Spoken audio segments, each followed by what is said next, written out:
what they're actually after is power and punish their enemies and to reward their friends. And this is typical of reactionaries. Everything was going fine until we were too tolerant. What you have is a woke right. This has been a huge issue since Charlie's murder. How much of this movement is confined within social media, and how much of it is actually seeping into real-world political discourse? Online's very fake, but political people are very online. We have a bigger problem with it than a lot of people want to admit, and I don't think that this is going to just go away quickly either. And welcome back to The Brief. We are joined today by James Lindsay. James is a conservative activist, he's an author, and perhaps most importantly, he is a Twitter provocateur. James, thank you so much for joining us today. Yeah, thanks for having me. So before we get into the who's and the whys, let's just talk about definitions. So before we get into our conversation, can you just define for us, what do we mean when we say the woke right? Well, there's two words, not to oversimplify for everybody, but the words are woke and right.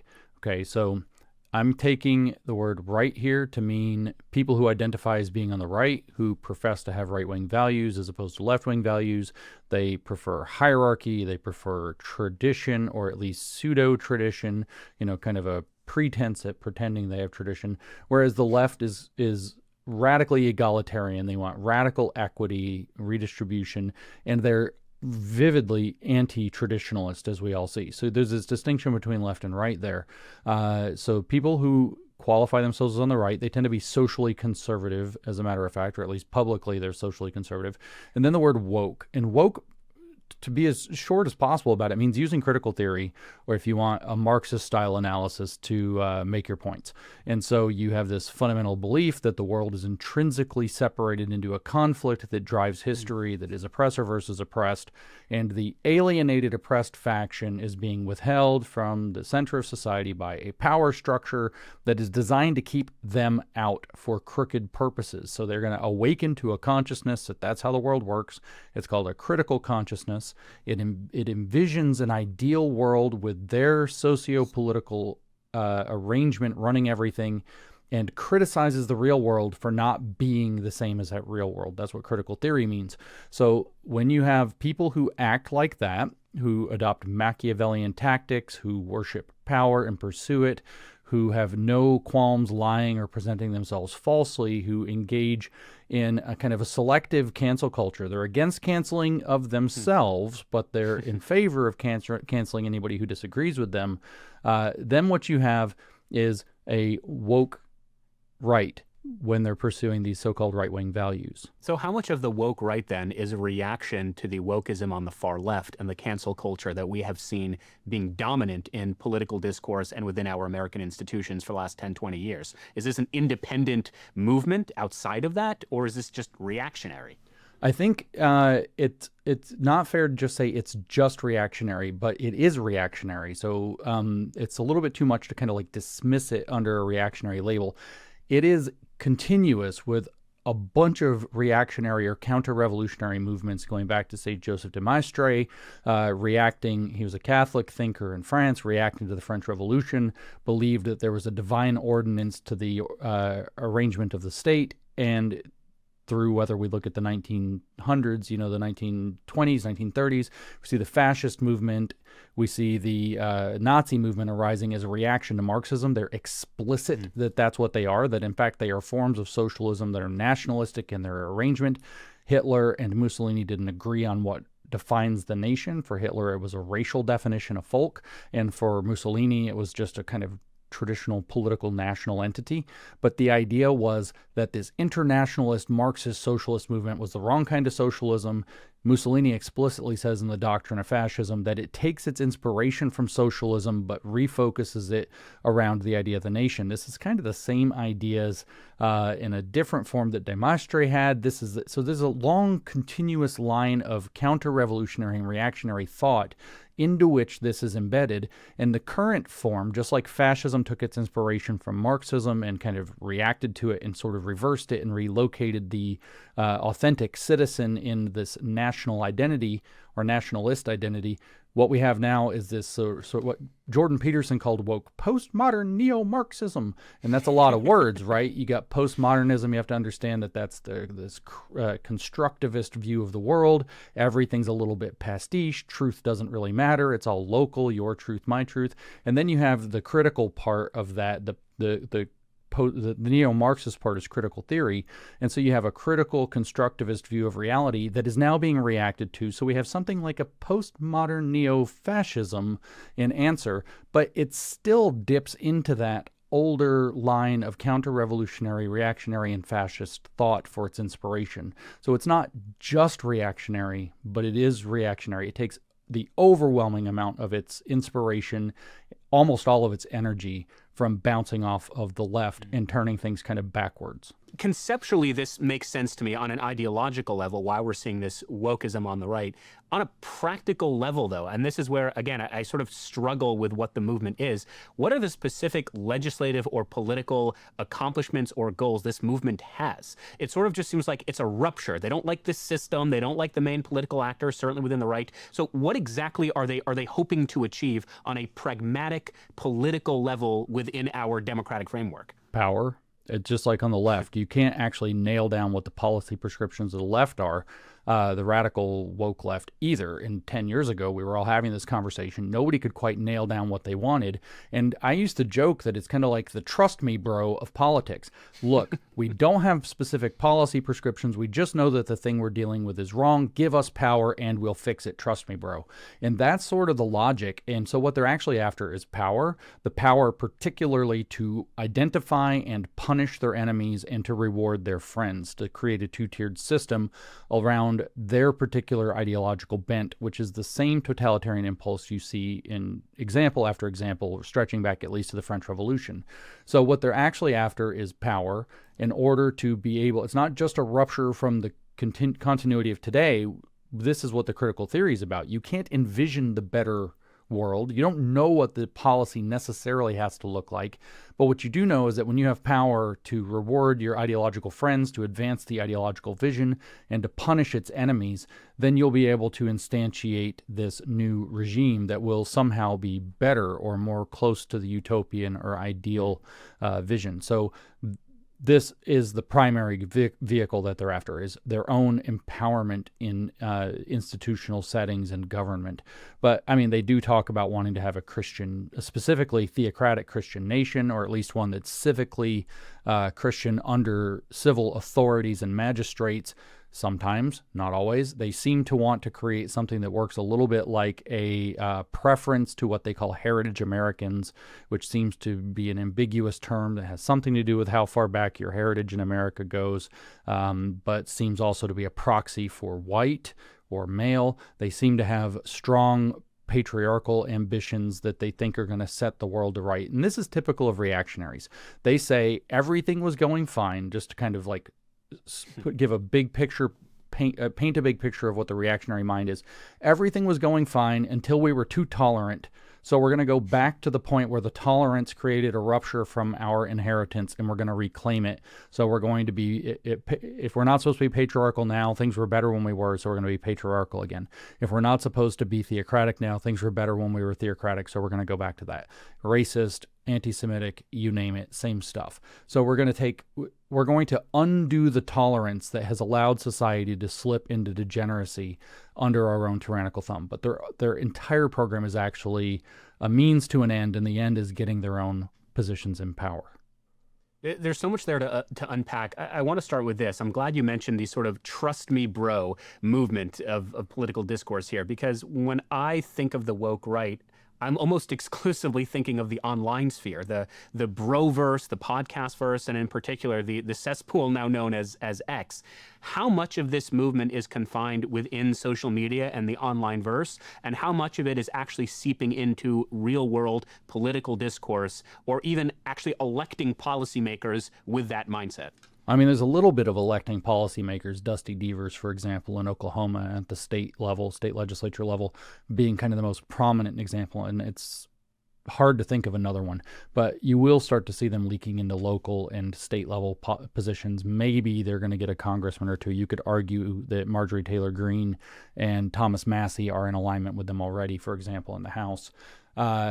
So it's leaking. The problem is that it is predominantly online, and the online is predominantly fake, and there are good data showing that this is a very online phenomenon. There are data from the Network Contagion Research Institute, the NCRI, that have showed in the past that it is primarily young people, young men in particular, who spend 4 or more hours per week greater than their peers online on average, who tend to skew this way. So there are good data showing that this is a very online phenomenon. But the problem is, as I keep talking to people on the Hill, meaning Capitol Hill, is that the majority of the congressional staffers in both parties are under 25 years old right now, and they all disproportionately are, rabidly political, and they're frequently online. They spend more time than most of their peers online, and they're extremely interested in political content. So what you're seeing is that into the halls of power through congressional staffers and interns, this kind of stuff is leaking onto the Hill. Congressmen are busy. We all understand that. We're also seeing it taking over media apparatuses. We saw the debacle at Heritage Foundation, which Kevin Roberts, came to the defense of Tucker Carlson after he interviews Nick Fuentes. And then he tries to say, well, we've got a bunch of these young people, basically, that we've let in that, believe this stuff. And by the way, we have to reach these young people. And so there's a lot of leak into the real world. And a lot of people have suddenly noticed that this thing that seemed like an online phenomenon almost exclusively is having real world impact.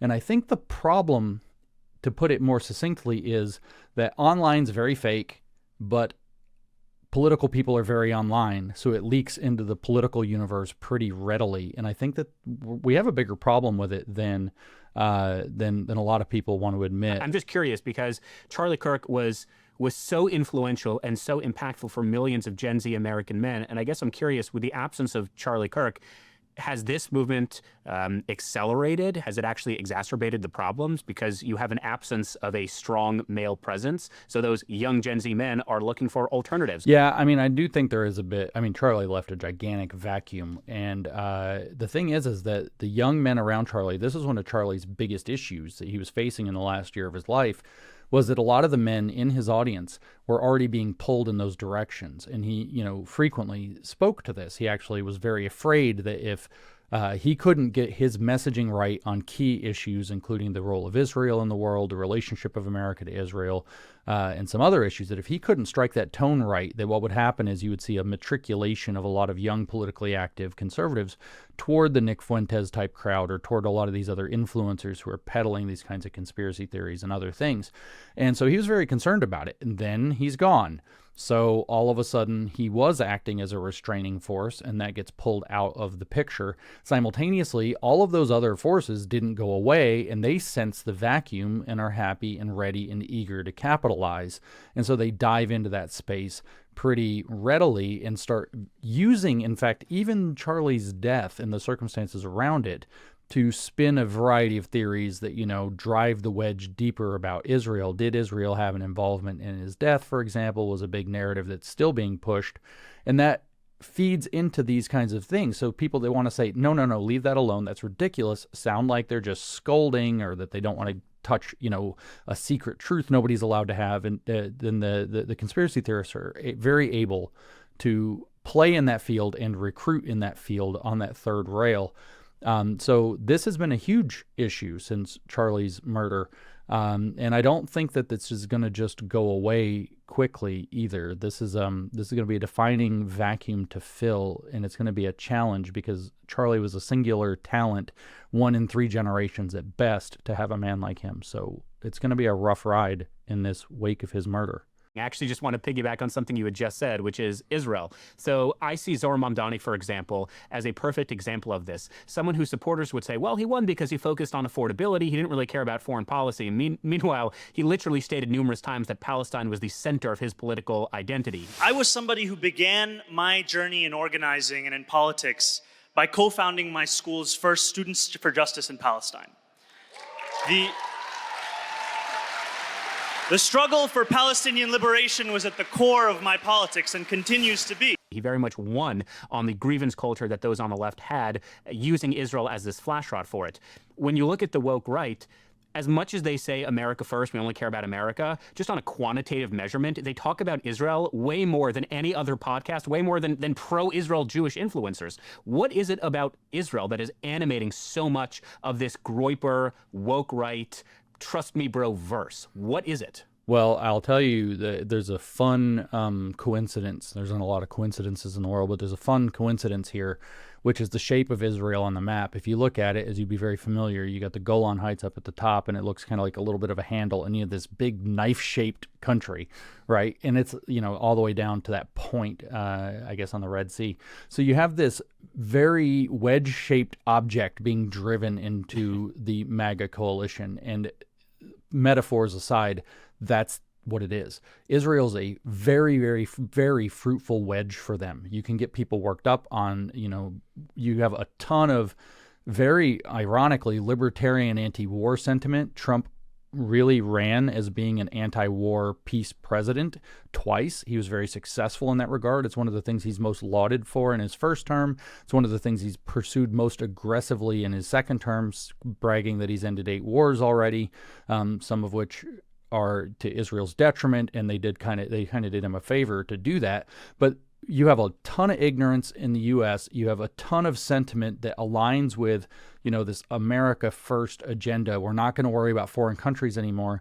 And you have a ton of kind of downward mobility and resentment you can tap into. So it's become very easy to turn Israel into this wedge that's either they're going to cause us to get involved in wars, or they're dragging us into wars, or they're wasting our money, or whatever resentments that, these propagandists can attach to the lived experience of our young people, and use the excuse of Israel in a very low resolution way to carve apart coalitions. People who used to get along can't get along anymore because they disagree about the role of Israel and the relationship that it has with the United States.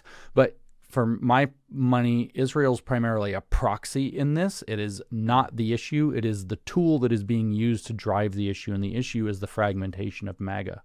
Let me play devil's advocate just for a moment. Unlike the left, the conservative movement does not have ideological uniformity, right? We encourage debate, discourse, dialogue. So how would you respond to critics who would say that the only way to combat bad ideas is with better ideas? And in fact, President Trump himself was asked about this recently, and he basically said, let the American people listen to who they want, and they will be the ones to decide which ideas are good and which ideas are not good. So how would you respond to those critics, and why are you against the platforming of individuals who you don't consider to be MAGA Republicans, and if we're being honest, they don't consider themselves to be MAGA Republicans either? Yeah, well, it's fun here because I agree with President Trump. There's this giant straw man. You didn't straw man anything. You correctly articulated the straw man, which is that the opponents of what happened with the critics, I should say, of what happened with Tucker Carlson, Nick Fuentes, etc., are not calling for censorship. They generally agree with President Trump. They almost to a person agree with the ideas, the way that we would rather have these ideas in the light. We would rather counter them with good ideas. We would rather see that bad speech is countered with more speech, or good speech, however those phrases go. I know that Seth Dillon's made that argument again and again. I know that Ben Shapiro's made that argument again. I've made that argument again and again. And I've seen some people call for, canceling, like Mark Levin got mad and said something about canceling. But for the most part, nobody's really saying that, and it's not clear what's meant by that.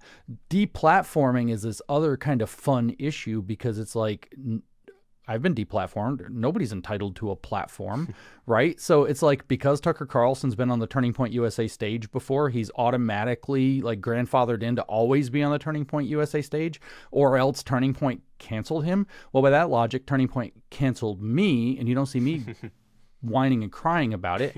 Charlie and I remained friends, even as he saw it as unfit to have me continue to speak at Turning Point events because of the complication he saw around me making the woke right argument. That's just the nature of this thing. So Tucker's not entitled to a platform. There's this weird entitlement complex that's happening that's passing as like, oh, you're trying to censor me. It's like, no, Tucker, first of all, has his own gigantic platform, says whatever he wants, every day. Sometimes he gets blowback, but nobody's trying to take his show off the air. I don't even want his show off the air. I think he's doing a great service to the United States by allowing us to see that lots of people agree with horrible ideas that we've got to clean up so that they're not festering under the surface and filling offices quietly and doing the long march to the institutions invisibly. So it's a straw man that's being presented. I'm in favor of these people sharing their ideas, but I'm also in favor of people being responsible enough to say, you know what, the reputation of my organization matters. And if we're associating with ideas like that, then it damages the mission that we have. It damages the trust that our donors have in us. It damages possibly the prospects of the country to win an election going forward, and what that means, I should say, the party, and then what that means for the country.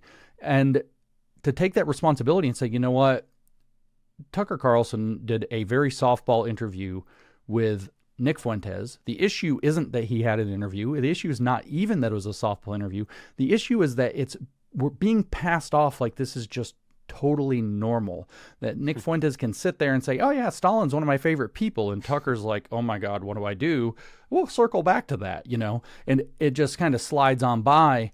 And then every other organization is like, well, Tucker's been my friend for a long time, so I'm just going to say that this is fine. And it's not just this, by the way. Tucker's had a pattern of doing this. At some point, you're like, well, maybe this guy's gone crazy and he's bad for what we're doing in our mission, and we don't have to keep having him at every single thing. And it's not cancellation to do that any more than I was canceled from Turning Point USA or whatever because I started speaking about the woke right, and Charlie thought that was a bag of drama he didn't want to get into. Every organization has the right to decide who it wants on there and who it doesn't. Nobody's entitled to that platform. And because I'm actually in that position, I can say this with some authority. So I think it's a straw man. I think it's a weaponized line. It's not realistic, but it's very effective. So we've got to kind of cut through that. More speech. I'm still a free speech absolutist. I don't want President Trump in particular. I don't really even want like X coming in and laying its thumb on the scales. If it's not incitement, if it's not direct calls to violence, threats, defamation, all the non-protected speech, let it fly. Let's have the debate. And let's also be able to draw clear lines and say, look, if Tucker wants to say stuff like that, that's fine, but he doesn't represent what the Republican Party represents, then that's fine. May he go his own way. A lot of important points there. I think chief among them being on a practical, pragmatic level. If a political party seeks to win elections in the future, the overwhelming majority of the American people reject extremism on both sides. I was on the far left, and I left the far left because they just became a party allergic to reality. And I think the Republican Party and the conservative movement as a whole, if they allow the woke right to grow unabated, is in danger of doing the exact same thing. You've given us a lot to think about. I want to thank you not just for your efforts in restoring sanity to the conservative movement, but also restoring sanity to the greater American political discourse. I definitely learned a lot. Thank you so much again. Yeah, well, thank you for the opportunity.